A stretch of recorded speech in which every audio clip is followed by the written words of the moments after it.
Mas por que a educação no Brasil é tão ruim? O que faz com que essa educação seja tão ruim? Caramba, né, cara? A educação no Brasil é tão ruim. A educação no Brasil... A educação no Brasil não é diferente da educação do resto do mundo. Eu sei que é polêmico dizer isso, né? Para você ter uma ideia, o Brasil é um país que investe muito em educação. Muito dinheiro? Olha o clickbait. O Brasil investe muito em educação, né? Qual é a nossa questão? Eu acho que a educação ela é reprodutora de uma certa condição social, né? Então, quando você pega a escola, por exemplo, a escola é uma instituição total, né? Você pensa a escola, uma universidade, a universidade um pouco menos, são instituições que elas estão, de alguma maneira, fechadas para a sociedade, elas estão isoladas, né? Uhum. Quando você coloca seu filho dentro da escola, a porta se tranca, você imagina que nenhum estranho vai entrar ali, até para proteção daquelas crianças, daqueles jovens. A universidade também, né? De uma certa maneira, parece um negócio meio fechado. O que acontece dentro da universidade? Aí começam todas essas discussões, né? De que a universidade é Sodoma e Gomorra. Essas coisas todas aí, né, cara? E tá manipulando, etc. Então, esses lugares, né? Esses lugares que a gente chama de instituição total, de alguma maneira, eles estão ali reproduzindo uma série de lógicas sociais. Você aprende bullying, preconceito, uma série de coisas dentro da escola, né? Que a escola, de alguma maneira, está construída para reproduzir também. Só que você, hoje, está aprendendo fora da escola. Você não está aprendendo também dentro. Né? A gente vive uma situação hoje em que a gente não pode ignorar que a educação livre, ela, de alguma maneira, ela está impactando nos processos da educação formal. Tem um monte de curso. Muito. Curso universitário que está acabando porque tem educação livre que é mais... Sim. assertiva em relação... E muitos cursos livres, como o meu mesmo, que é a formação, está indo para pós, por exemplo. Você se formou no quê? Eu não tive formação. Ah, tá. Sim, a questão da inteligência artificial. Sim. É isso, óbvio. Né? Então, você vê... Porque, de uma certa maneira, não adianta você encastelar tudo na educação formal. Né? Você precisa expandir essa educação para outros lugares. Você precisa entender que existem outros espaços de educação. A gente vive esse momento agora, né? Mas por que é tão ruim? Por que a nossa educação é tão ruim? Esse é um retrato da desigualdade social do Brasil. Né? O Brasil ele é um país de capitalismo tardio. Né? Nosso capitalismo ele não teve um ciclo industrial completo. A gente teve surtos industriais. Né? E então a gente acabou, em relação a países desenvolvidos, né, com quem a gente concorre hoje, nós somos uma das maiores economias do mundo, a gente não tem um parque industrial e um parque tecnológico competitivo em relação aos parques industriais e tecnológicos de países desenvolvidos. A gente, de alguma maneira, ocupa essa posição pela nossa extensão territorial, pelo agronegócio, né, e a agroindústria, que se desenvolveu muito no Brasil, pelas commodities. Né? Então, o que acaba acontecendo é que a educação no Brasil ela se tornou, para esse capitalismo liberal, se tornou uma educação menos meritocrática. A gente tem pouca motivação para estudar no Brasil.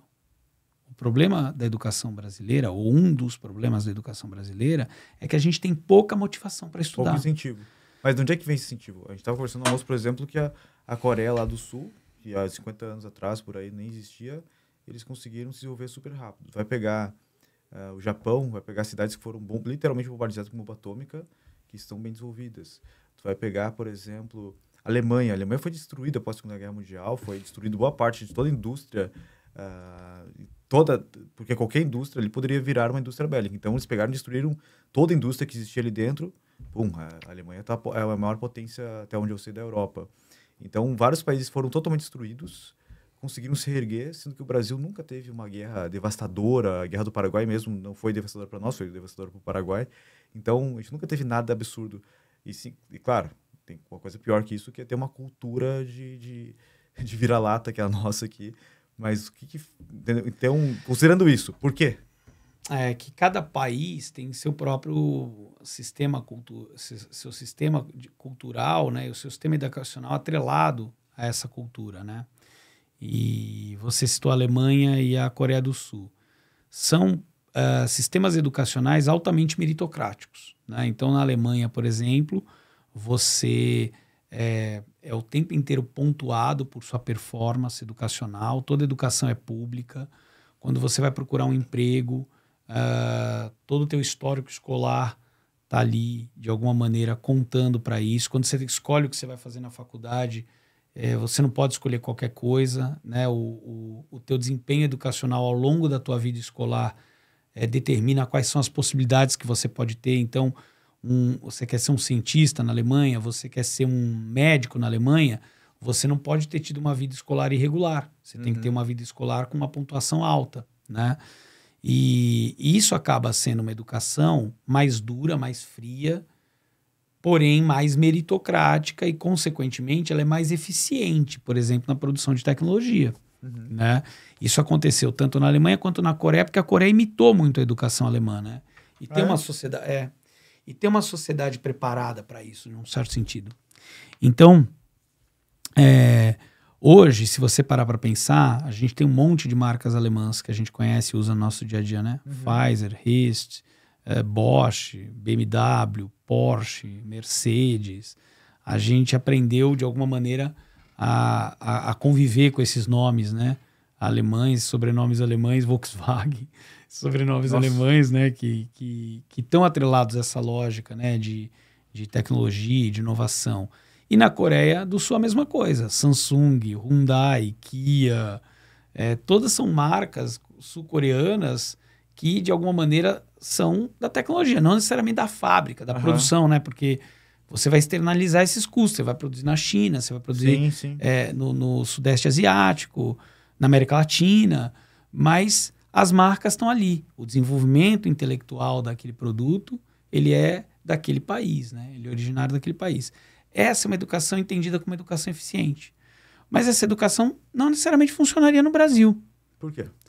Porque a cultura do Brasil é diferente da cultura da Coreia do Sul, diferente da cultura da Alemanha. Mas será que sempre foi assim na Coreia do Sul, na Alemanha? Não houve um momento de...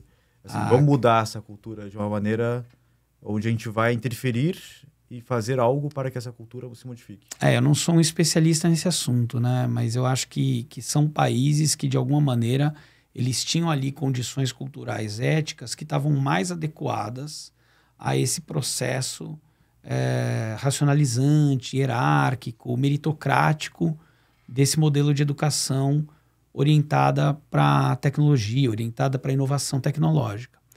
O Brasil, como eu falei, é um capitalismo tardio. E aqui a gente tem uma cultura muito mais miscigenada, muito mais criativa, né? E muito mais diversa. Então, talvez esse modelo de educação ele não se encaixe tão bem. Mas, ao mesmo tempo, o Brasil é um país zero meritocrático, né?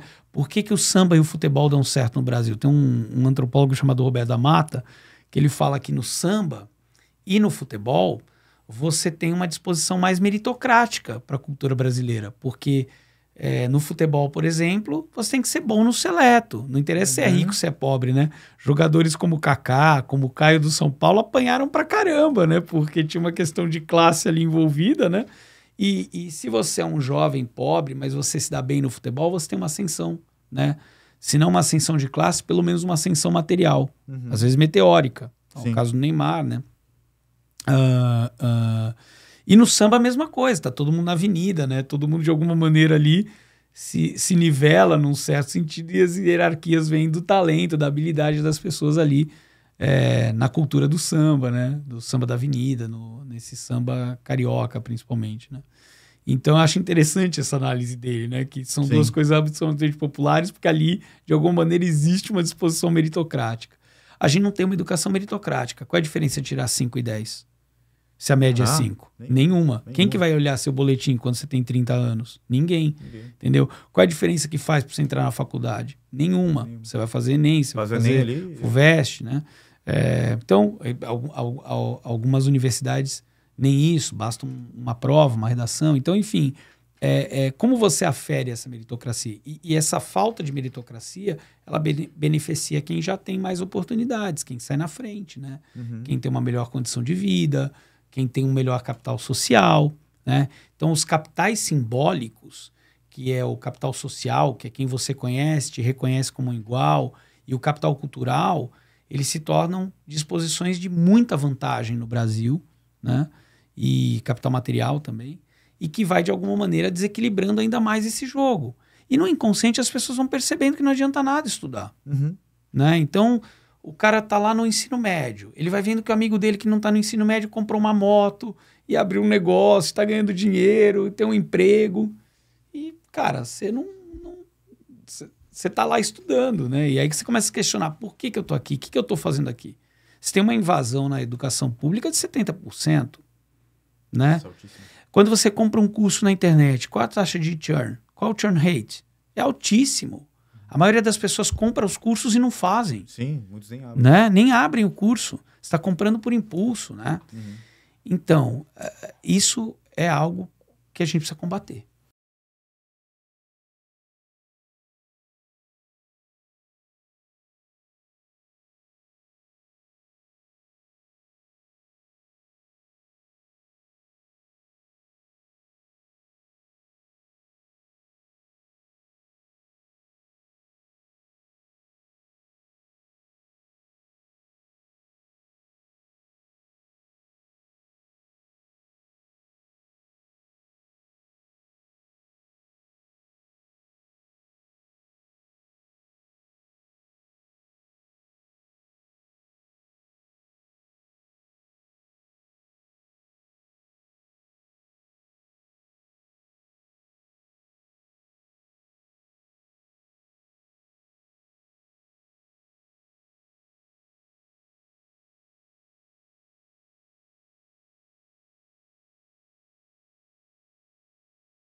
cinema brasileiro, pelo menos a minha visão, é uma porcaria.